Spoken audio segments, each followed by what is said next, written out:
Assalamu alaikum, my dear students and all viewers. I hope you are all fine and I am also fine. Take my cordial love and best wishes from the core of my heart on behalf of Rangpur Online School.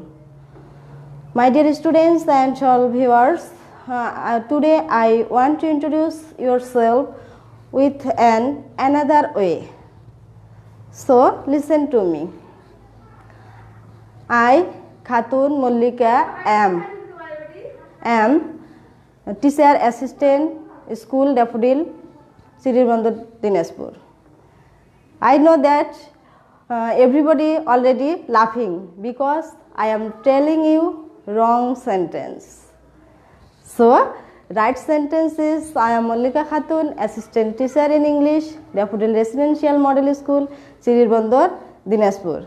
I am telling you wrong sentence for our today's topics. So my dear student, after hearing my wrong sentence, can you guess what may be our today's topics? Yes, we are going to discuss today rearrange.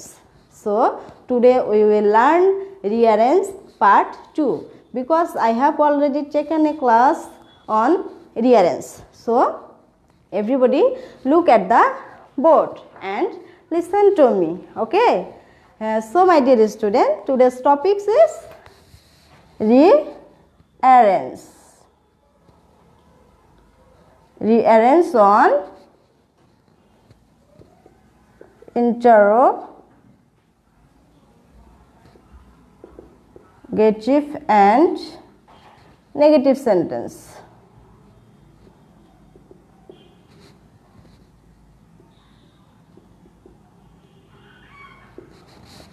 শুরুতে আমি তোমাদের কিছু রং আমার সম্পর্কে আমি আমার নিজের পরিচয় দিয়েছি কিভাবে ভুলভাবে তোমাদের আইকিউ টেস্ট করার জন্য যে আমি কি বলতেছি অবশ্যই তোমরা শুনে বুঝতে পেরেছো যে আমি কি বলেছি আমি রং সেন্টেন্স বলেছি এবং পরে সেগুলো সুন্দর করে অ্যারেঞ্জ করে রিঅ্যারেঞ্জ করে বলেছি তাই তোমরা অবশ্যই বুঝতে পারতেছো যে আজকে আমাদের আলোচ্য বিষয় রিঅ্যারেঞ্জ তাহলে রিঅ্যারেঞ্জ মানে কি আমি আগের ক্লাসেই বলেছি যে রিঅ্যারেঞ্জ অর্থ হচ্ছে পুনরায় কোনো কিছু একটা এলোমেলো অবস্থায় যদি একটা সেন্টেন্সে জাম্বল ওয়ার্ড থাকে সেগুলোকে আমরা সাজিয়ে সুন্দর করে অর্থ প্রকাশ করব সেটাই হচ্ছে রিঅ্যারেঞ্জ আর আজকে আমরা রিঅ্যারেঞ্জ শিখব ইন্টারোগেটিভ অ্যান্ড নেগেটিভ সেন্টেন্সের তাহলে তোমরা জানো ইন্টারোগেটিভ সেন্টেন্স কি ইন্টারোগেটিভ সেন্টেন্স হচ্ছে যে সেন্টেন্সগুলো দিয়ে সাধারণত কি করা হয় কাউকে কোনো প্রশ্ন করা হয় যেমন কি তোমার নাম কি তুমি কি স্কুলে যাও তুমি কি ভাত খেয়েছো এগুলো কোন সেন্টেন্স এগুলো হচ্ছে interrogative sentence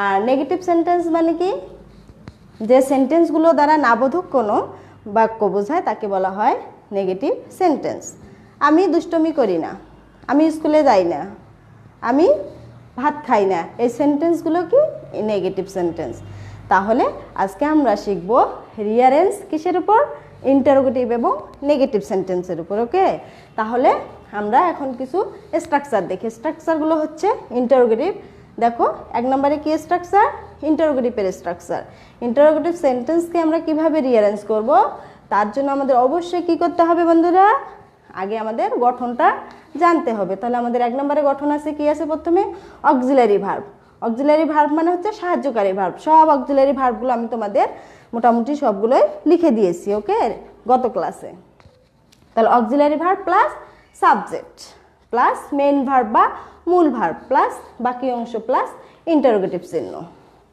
then 2 number WS word তোমাদের ডাব্লিউএস এর উপর আমি অলরেডি 3টি ক্লাস নিয়েছি ডাব্লিউএস সুন্দর করে তোমরা বুঝেছো আমি আশা করি তাহলে WH word plus auxiliary verb plus subject plus main verb plus বাকি অংশ প্লাস ইন্টারোগেটিভ চিহ্ন তারপরে 3 নাম্বার আছে নেগেটিভের structure subject plus auxiliary verb plus not plus main verb plus বাকি অংশ ঠিক আছে তাহলে আমাদের এই স্ট্রাকচারগুলো মেনে আমরা সুন্দর করে আমাদের কিছু ওয়ার্ড তোমাদের পরীক্ষায় কিন্তু এইভাবে দেওয়া থাকবে write the meaningful sentence according to your instruction অর্থাৎ কিছু ইনস্ট্রাকশন বলতে তোমাদের কখনো প্রথমে আমরা যে লেটার লিখবো সেটা কি করতে হয় বড় হাতের করতে হয় তারপরে সেন্টেন্সে কিন্তু কি দেওয়া থাকে না, পাংচুয়েশন মার্ক দেওয়া থাকে না। আমাদেরকে সেন্টেন্সটি দেখে বুঝতে হবে কোথায় ফুল স্টপ, কোথায় ইন্টারোগেটিভ, কোথায় ইনভার্টেড, এগুলো আমাদের খেয়াল করতে হবে। ওকে, তাহলে কিছু উদাহরণ দিয়ে আমরা এখন প্র্যাকটিস করি বন্ধুরা। ওকে, তাহলে কি আছে, প্রথমে কি লিখছি আমি, ইউ, ডু, ইন, তারপর লিভ, ঢাকা। তাহলে এই সেন্টেন্সটিকে আমরা দেখে মনে হচ্ছে যে অবশ্যই এটা একটা ইন্টারোগেটিভ সেন্টেন্স, কারণ এখানে শুরুতে কি অনেক ধরনের ওয়ার্ড আছে, কিন্তু আমাদের কি দেখে আমরা বুঝবো এটা ইন্টারোগেটিভ, সাহায্যকারী ভার্বটা দেখতে হবে যে কিসে আছে। তাহলে দেখো এখানে সাহায্যকারী ভার্ব কি আছে, ডু।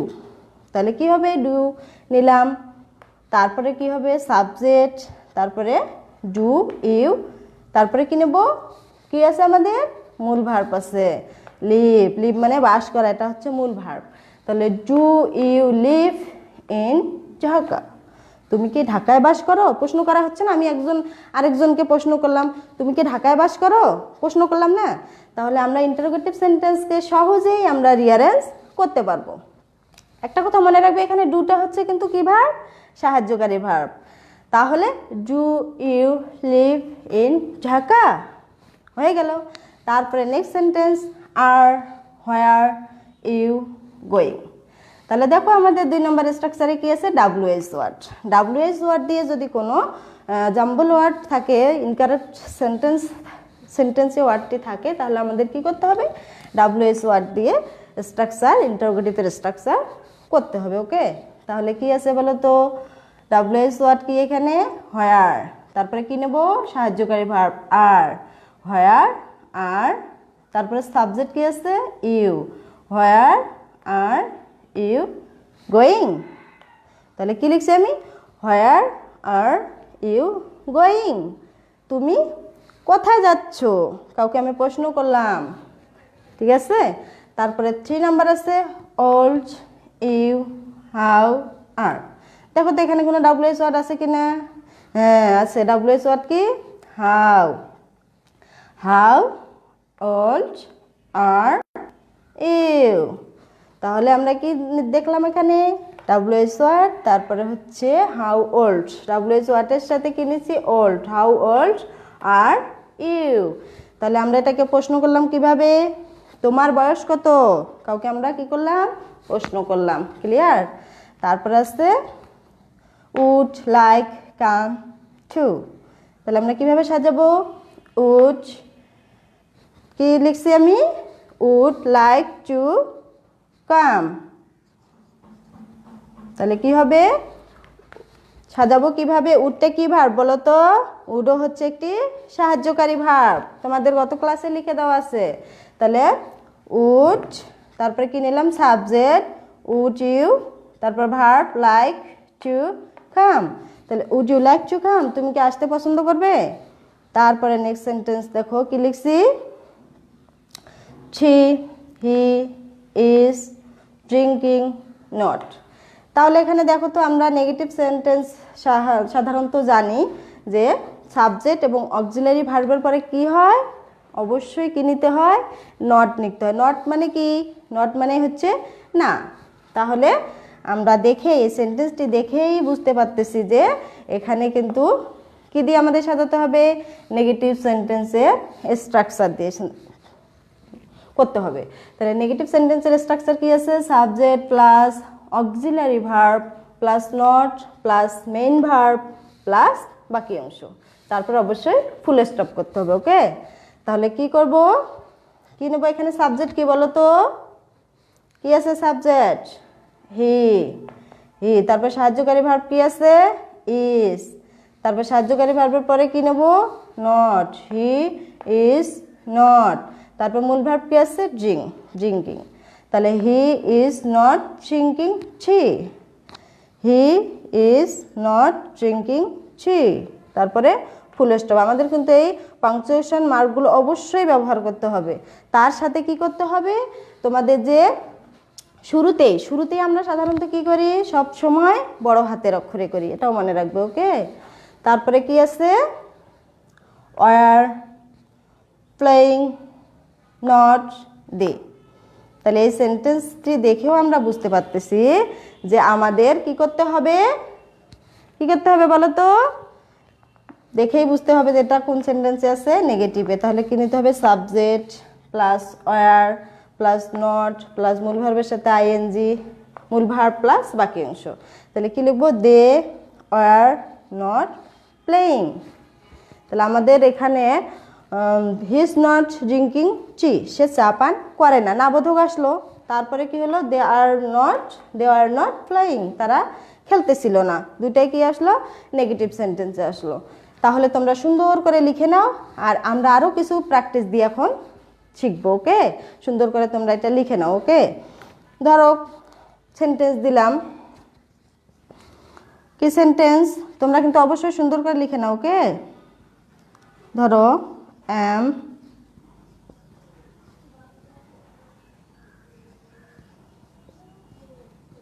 not a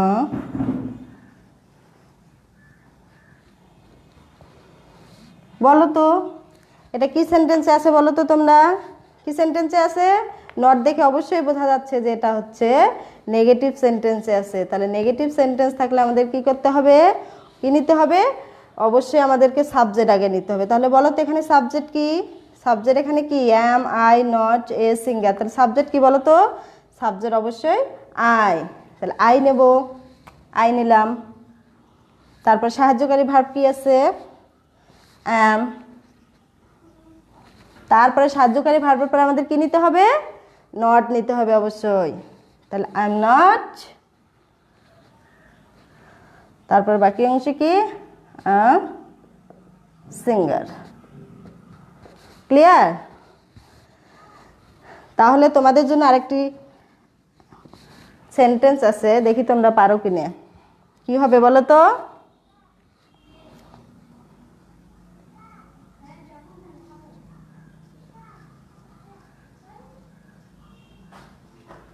কি লিখছি? Did play he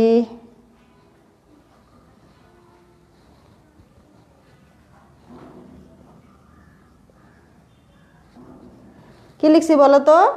did play he football. এই সেন্টেন্সটি দেখে বলো তো কি হতে পারে? অবশ্যই হতে পারে কি? মনে করো কি হতে পারে? হ্যাঁ, এটা হতে পারে ইন্টারোগেটিভ সেন্টেন্স। কারণ এখানে সাহায্যকারী ভার্ব কি আছে? ডিড আছে। ডিড প্রথমেও থাকতে পারে, শেষেও থাকতে পারে, কোথায় থাকে থাক, আমাদের বুঝতে হবে এটা ইন্টারোগেটিভ সেন্টেন্স। ওকে, তাহলে ইন্টারোগেটিভ সেন্টেন্স আমরা কিভাবে করব? ইন্টারোগেটিভ সেন্টেন্সের গঠন হচ্ছে প্রথমে অক্সিলারি ভার্ব নিব, তারপরে সাবজেক্ট নিব, তারপরে মূল ভার্ব নেব, তারপরে বাকি অংশ, তার সাথে ইন্টারোগেটিভ চিহ্ন অবশ্যই। ওকে, তাহলে এখানে কি হবে বলো তো? কিভাবে আমরা করব?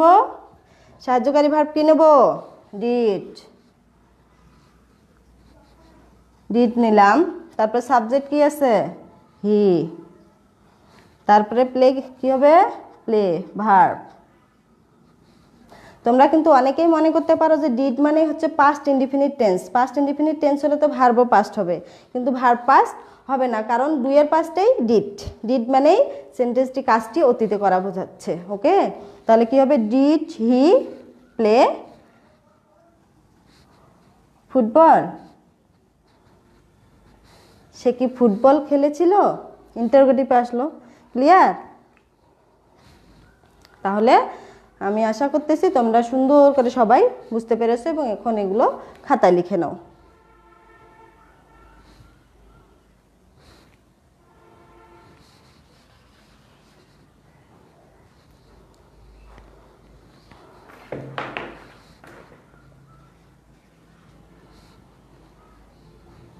সুন্দর করে তোমরা তোমাদের খাতায় লিখে নাও। ওকে, তাহলে আমরা যদি এভাবে, আমি তোমাদের একটি ক্লাস আগে নিয়েছি এবং আজকে আরেকটি নিলাম রিয়ারেঞ্জের উপর।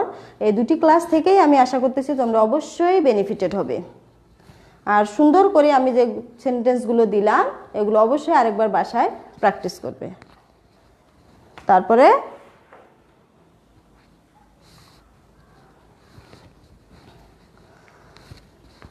লিখে নাও। তাহলে এখানে সেন্টেন্সগুলো লিখে নাও তোমরা। 8টি সেন্টেন্স দিয়ে প্র্যাকটিস করলাম, এই সেন্টেন্সগুলো সুন্দর করে লিখে নাও। ওকে, এবং বাসার পড়ার জন্য এরপরে রেডি হও। আগের বাসার পড়া কিন্তু পেরেছো।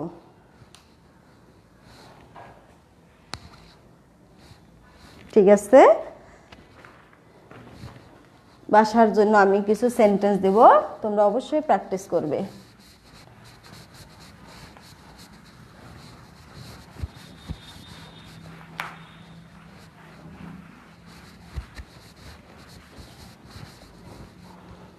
তাহলে বাসার পড়ার জন্য লিখে নাও।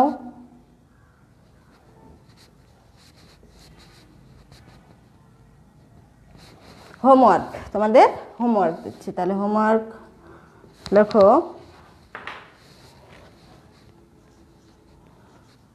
ওয়াজ দ্য হেয়ার।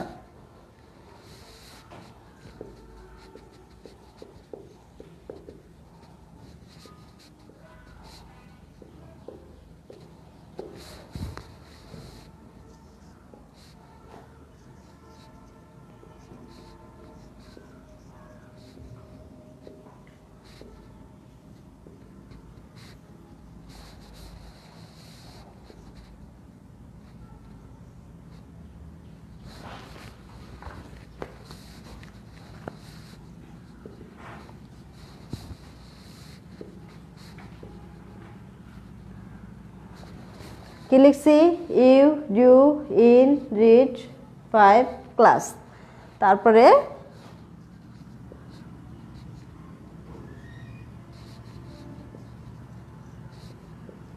ইজ দ্য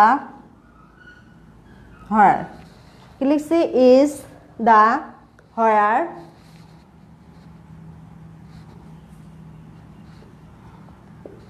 কি লিখছি এটা বলো তো? তোমরা কিন্তু সবাই বলবে যে এটা হচ্ছে আইসল্যান্ড, কিন্তু এর সঠিক প্রোনাউন্সিয়েশন কি হবে? আইল্যান্ড। এটা কিন্তু সবাই মনে রাখবে। আমরা কিন্তু অনেকেই বলে থাকি এই ওয়ার্ডটি দেখলে যে ISLAND, আইসল্যান্ড, কিন্তু আইসল্যান্ড সঠিক প্রোনাউন্সিয়েশন হবে না, সঠিক প্রোনাউন্সিয়েশন হবে আইল্যান্ড। তাহলে কি লিখছি? Is the where island.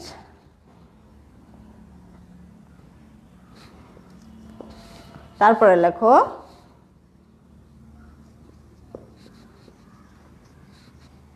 He is not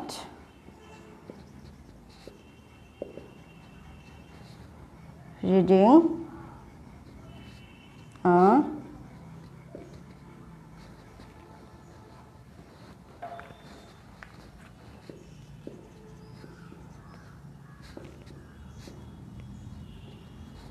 book story. তাহলে কি লিখছি? Is he not reading a book story. ঠিক আছে, তারপরে লেখো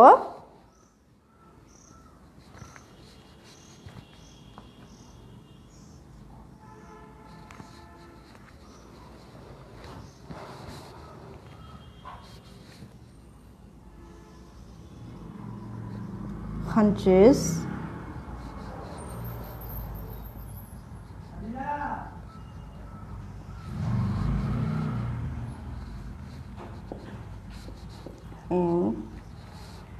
লিখছি countries how many in the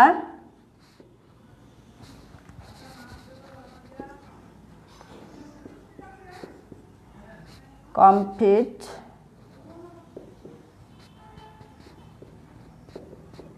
Olympics। কি লিখছি দেখো তো?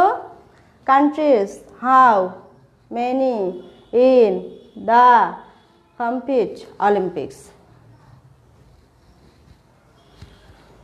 তাহলে এই 5টি only 5 sentence for your SW। ওকে, তোমরা সুন্দর করে আমি যেভাবে স্ট্রাকচার দিয়ে তোমাদের কিছু সেন্টেন্স দিয়ে প্র্যাকটিস করালাম, তোমরা এই সেন্টেন্সগুলো অবশ্যই করবে। আবারও বলতেছি, was the hair walking where, and to you do in read 5 class. তারপর আছে is the where island. Is he not reading a book story. Countries how many in the compete Olympics. ওকে, তাহলে আজকের মতো এখানেই শেষ করতেছি। আর আরেকটি কথা হচ্ছে, তোমরা আমার এই ক্লাসগুলো আশা করতেছি তোমরা সবাই ক্লাসগুলো দেখে উপকৃত হবে, এবং তার সাথে তোমরা এই ক্লাস করার পর যদি কোনো প্রবলেমে পড়ো, অর্থাৎ তোমাদের যদি কোনো সমস্যা হয়, তোমরা আমাকে কি করবে, কমেন্ট করে কমেন্ট বক্সে অবশ্যই জানিয়ে দিবে। আমি তোমাদের অবশ্যই উত্তর দেওয়ার চেষ্টা করব। ওকে, তাহলে এ পর্যন্তই থাকলো। আমার যদি কোনো ক্লাসে ভুল হয়ে থাকে বা তোমরা বুঝতে না পারো, তোমরা অবশ্যই কমেন্টে জানাবে। এই প্রত্যাশায় আজকের মতো এখানেই শেষ করতেছি। তোমরা সবাই ভালো থাকো, সুস্থ থাকো, নিরাপদেই থাকো। ওকে, আল্লাহ হাফেজ।